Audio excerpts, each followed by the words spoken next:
I wasn't planning on finishing my career without finishing at the national championship, so it was kind of one of those things that I knew it was going to happen and I just had to keep working for it.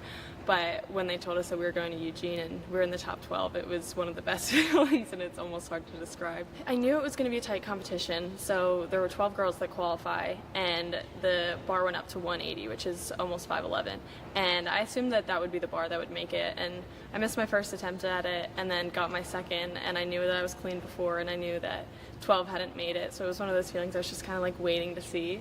And then they weren't really saying anything, and I was kind of just like waiting around like, okay, can you just tell us or not? And I went up to the official because he said, all right, if you jump to the bar below, you're gonna have a jump off. And I was like, so does that mean that the girls who jump to the next bar get to go? And he's like, yeah, you're good, take your shoes off, you can walk away.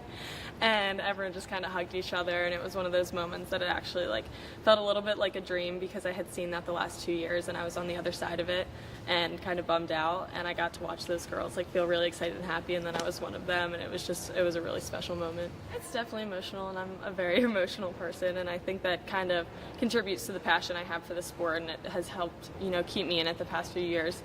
I felt like I had unfinished business the past few years, and that made it really hard to end the season.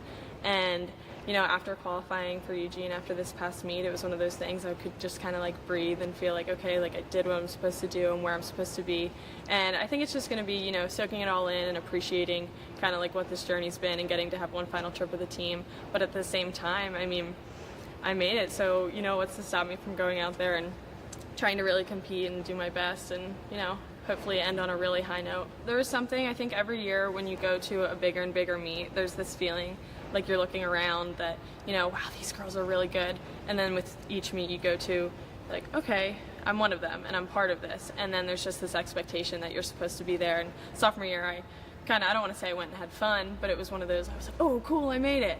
And then junior year, I was like, okay, I deserve to be here, but I don't know. And then this year, it was kind of like, no question. I was like, I'm going out there. I'm one of the best 12 jumpers. There's no question. Just kind of have that confidence. And I was very calm jumping, and it made it a lot easier for myself. The nerves weren't really there, and it was just a really enjoyable meet, actually.